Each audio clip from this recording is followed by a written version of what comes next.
Hello everyone. I welcome you for the further discussion with related to the leadership styles. In the previous session, we have understood there are three different types of a leadership, and amongst them, the first type of leadership is a directive, autocratic, or authoritative, which we have discussed about the feature of that style of a leadership, and also we have discussed about the advantages and disadvantages. In this session, let us focus on two more type of a leadership styles, that is participative or a democratic leadership. The second style of a leadership which we come across is a participative or democratic. Let us look into the features of this type of a leadership style. This participative, as the name indicates, we have seen some of the disadvantages in the previous type of a leadership style, that is autocratic, directive, or authoritarian style. Some of the pitfalls of that style can be overcome in this type of a leadership. That is, it involves people in decision making and goal setting. The leader who allows the subordinates or the followers to involve in decision making and also setting the goals for themselves as well as for the organization. So when you have been allowed to participate in decision making, normally every employee will feel good as I am also a part of this organizational decision making and also setting the goals for the organization. Then one more feature of this leadership style is attitudes, feelings, suggestions of members considered while making the decision. See, you have given a freedom to express yourself and about the feelings of decision taken and also any suggestions.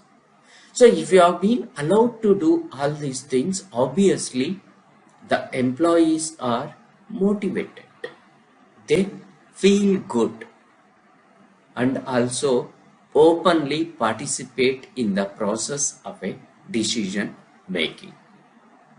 The next feature of this type of leadership is freedom of thinking and action available to reasonable extent. When you are allowed, the environment is free to make or think. In an open environment, normally individuals think in a better way, they think in a creative way, and the action available to a reasonable extent. In a free environment, people will be more creative than in a pressure environment.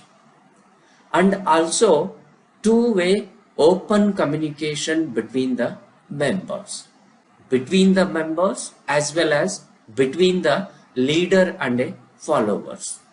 They can share their difficulties, they can express their problems, they also participate in making the decision in this type of a leadership. So thereby the communication flow and free flow of communication will help understand the members, each other, as well as the leader and a follower. Then this type of leadership allow opportunity to use one potential in the service of the organization exist. So here leader is allowing or giving an opportunity to use the maximum extent the potentiality existing within the employee So thereby the contribution will be more towards an employee, and they will exert their maximum potential to contribute towards the growth and development of the organization. In this kind of a situation, an employee is allowed to think creatively, to participate effectively in decision making, or in setting the goals by an employee. And the communication, the free flow of communication always makes an employee to understand each other. So these are some of the features. Hope you have understood the difference between the directive, autocratic and authoritarian leadership style, as well as the participative or democratic type of a leadership style in the organization. Let us look into the advantages and disadvantages of this type of a style. This is not the great or a one and only the style, but these two has got some disadvantages as well as the advantages. As far as advantages are concerned, the first one is increased connection and buy-in. The connectivity, the linkage between the leader and the employees increases, and thereby the buy-in, it means the acceptability of this type of a leadership increases by the followers, and thereby the productivity increases. Whereas the disadvantage is increased time cost. Depending upon the organization, when you allow everyone to give the opinion or a feedback or participation in the decision making process, probably it takes lot of time to come out with the conclusion, because each and every member, you may also experiencing when the meetings have been called, if you allow everyone to talk, everyone to express their opinion, each and every individual will have a different kind or a different mindset, different type of a opinion. So thereby the time cost is increased in case of a participative leadership style. Then the second advantage is more effective and problem solving. It is more effective because everyone is involved. Each and every participative member takes a responsibility to solve the problem which is at their hand. Probably it will be effective in solving the problem, because the ideas of each and every individual and the creative way of solving the problem will increases. Whereas the disadvantage is inapplicability in high stakes situations. Now, wherein the more responsibility and the high stakes of a employees, it will become inapplicable, because when more and more people start participating in decision making, the working environment or effectiveness may be very low, because when high stake decisions, high stake situations, the decisions need to be rampant, quickly decided, and in that situation it may not work out. Then the third advantage is enhanced trust and the respect. In this case, the trust between the leader and the followers, the trust between the members within the followers, the trust and respect increases, because you have been allowed to take the decision, you have been allowed to solve the problems. So thereby trust amongst the members within the organization is increasing. Then decision making stalemates. Always there will be a difference of opinion as a one of the disadvantage. This can be stretched to the longer extent. That's the disadvantage of this type of a leadership. Then focus on organizational values. See, in this kind, when you are freely allowed, when each one of you feel the part of the organization, the more focus will be given on the organizational values without deviating from the values of the organization. Whereas in this kind of a leadership style, one of the setback or disadvantage is lack of accountability. When everyone is given the responsibility, everyone is given allowed to make the decisions, then lack of accountability with related to the responsibility may be lacking. That's the serious disadvantage, because when there is no accountability associated with every member and every member is considered as a accountable, at that time it may be very difficult to manage the accountability. Then next advantage is higher rate of leadership competency. In this case, everybody would like to feel a leader. Then higher rates of leadership competency can be seen in this kind of a leadership style. The disadvantage is participation may be used to manipulate people to suit the personal ends. Every participation may be used to manipulate people to suit personal ends. Individual requirements, the individual goals are more pushed or maybe pressurized in a given situation when you are allowed to participate in decision making. Then in this case, the most advantage is stronger teams. You can expect that the team building or the stronger teams are emerged when you are allowed individuals and the teams to participation in decision making more and more. It's like a birds with same feather flock together. The teams becomes stronger and stronger in the organization. Then decision get diluted when attempts are made to please everyone, because in this case the leader is allowing everyone to participate and he may be pleasing everyone to give the contribution. At that time decisions may get diluted, because to come to an one ultimate decision will be difficult, because the opinions of everyone need to be considered.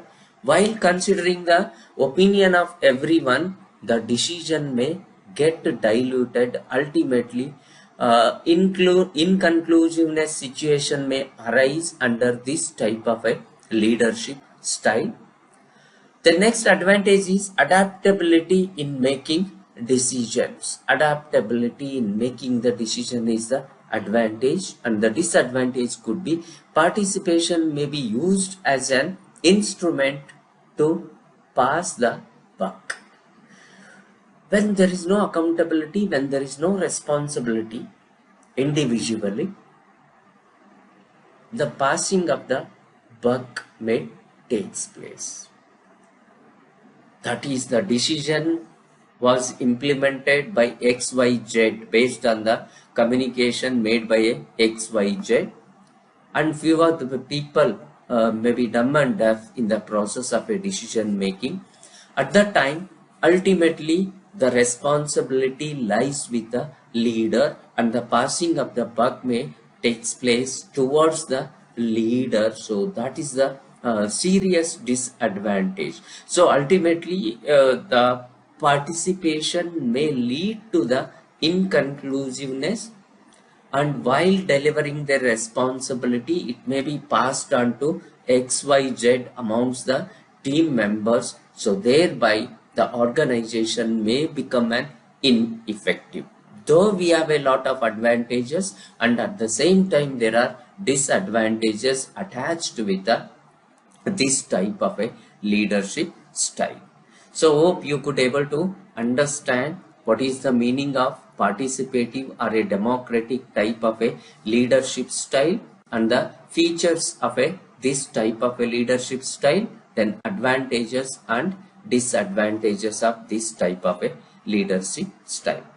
Hope with this, let us move on to the one more type of a leadership style, that is called as a laissez-faire or free-rein leadership style. After knowing about the previous two different styles of a leadership, let us try to understand little more about the third type.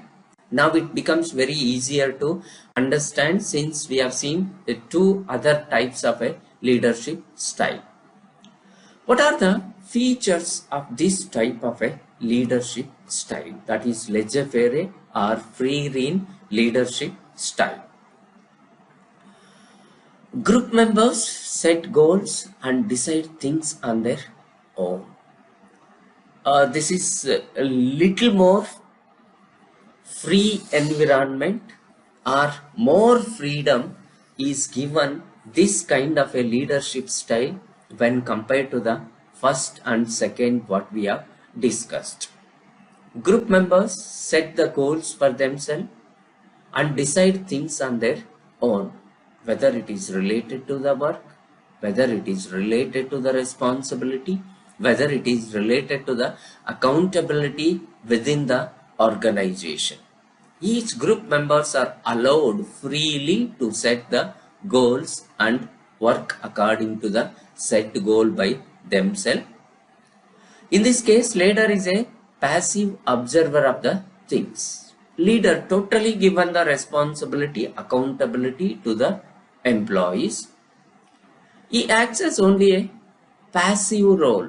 There is a leader existing in the organization, but he only observe the things, how they are doing. Neither he is giving any guidance, or neither he is asking them to follow the rules and regulations set by the organization. He just observe the things whether they are going in a right way or not. So thereby leadership in this case is a passive in nature. Then leader does not decide, does not control or exercise influence over the group. Allowed freely, they are freely allowed to do anything, any decisions they are making. Then leader abdicates responsibility. It means the responsibility is totally given to the followers in the organization. Then members operate in a unrestricted environment. There is no restrictions at all, whether it is timings, whether it is number of hours what they work. Only they are supposed to deliver the responsibility or discharge whatever they assigned on their own. Then communication is open and can take any direction. There is no proper direction. It's a multi-level type of a communication. The communication flows between the employees, the communication flows between the leader and the followers, and sometimes it may lead to directionless. It may take any direction. So these are the features of a laissez-faire or a free-rein leadership style. Hope it's easier and hope you have understood. Then the advantages and disadvantages with regard to this type of a leadership. Free-rein or a laissez-faire, as the name indicates, everyone is allowed to participate, everyone is allowed to take the decision, everyone is allowed to set the goals for themselves. The advantage is laissez-faire leadership lets leaders prioritize. Let everyone prioritize their work. Everyone is allowed to prioritize their responsibilities. The disadvantage is laissez-faire leaders do not provide the direction. Totally, it's a directionless every employee. See, this could work out in a different situations and in a given environment when everyone has got the ability to take the decisions.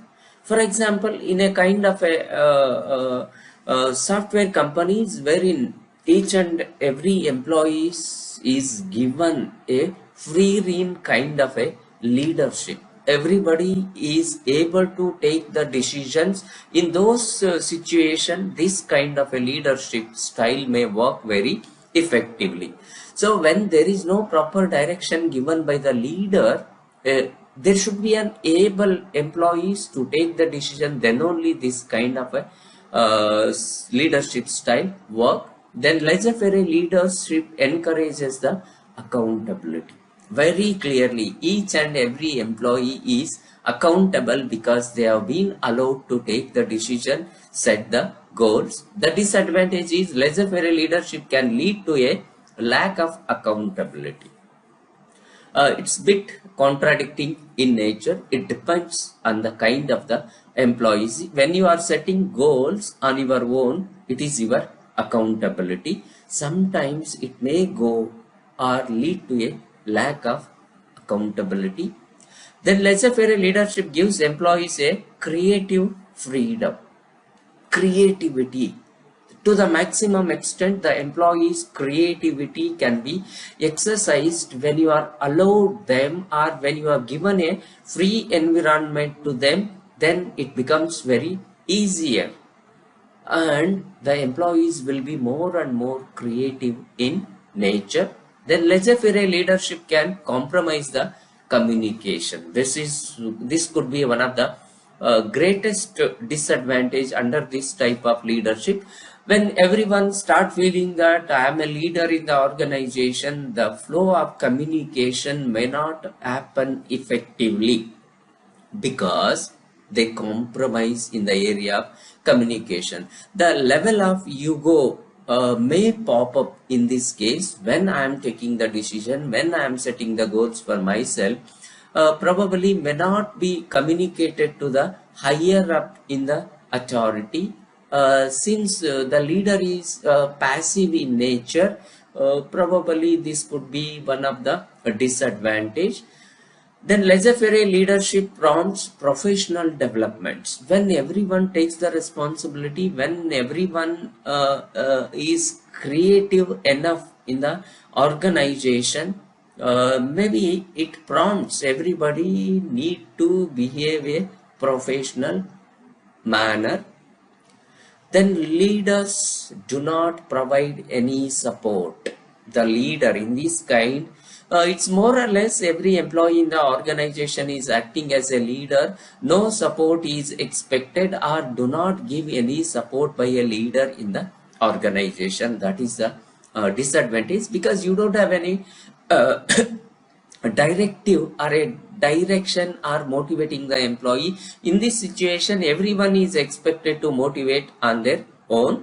Then laissez-faire leadership creates a relaxed work environment. This is a kind of a convenient on your own. You can complete the task assigned to you, or whatever the task or the responsibility assigned by yourself.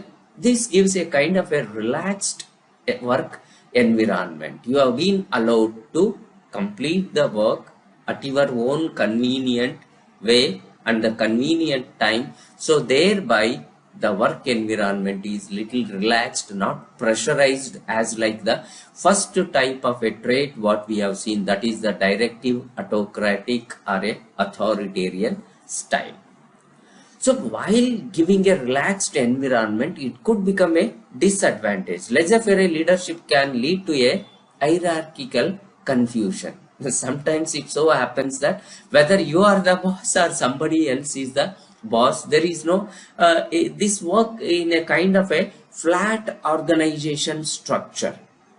Everybody is on the flat organizational kind of a structure. So the hierarchical confusion, sometimes leader may feel that whether I am a leader or my follower is a leader. So that hierarchical confusion, that is why I said it works normally in case of a flat organization wherein the hierarchical levels are almost at the one level. Then laissez-faire leadership increases employee retention. Obviously, you are free to take decision, you are free to work environment is very free. This normally the employees feel to be attached with this kind of a organization to the longer tenure, and they work for the longer duration of time for such a type of a leader who is existing in the organization. Then the disadvantage is laissez-faire leaders can seem uninterested and detached. Most of the times they are detached, they are not interested, they are giving more and more responsibilities to their subordinates, so thereby they are not much interested with the organization. They always feel like they are detached, they are not controlling the employees, they are detached, they are not interested. That disadvantage. But looking at more or less, when we look at the three different types of a leadership style, see, to put it in a nutshell, neither first type, second type, or a third type. It depends on the situation. It depends on the kind of the work. It depends on the types of employees, and it depends on the expected output. Neither autocratic nor democratic nor laissez-faire are good. At a given situation, a kind of the organization, a leader at a given situation can decide what type of a leadership style. I, being a teacher, I cannot advocate whether first type, second type, or a third type leadership is good for the organization. All the three have got advantages as well as disadvantages. It's the leader, one who acts at a given situation, becomes good or bad for the organization. All the three have got positive and the negative, but a leader at a given situation need to advocate what type of a leader, and he must adapt what type of a leadership style, and sometimes based on the leader the types of a style is implemented in the organization. Friends, this is all about the leadership and styles of a leadership style. Each one of the style we have discussed in detail, features, advantages, and the disadvantages. In case of any doubts with related to any of the style, you can freely contact or mail to the our center at Mysore, so that we can have a one-to-one individual discussions through by the way of contact number, or maybe through emails. We can get clarified ourselves with any of the concept. So with this we come to an end of our discussion with related to the leadership style. So the two parts under module number 5 is being completed. One is motivation and another one is the leadership. There is a one more small content need to be covered under this module, that is the communication. Friends, when we come back, we will continue a discussion with related to the communication. At this point of time, let us wind up. Thank you so much for patient listening. Thank you so much.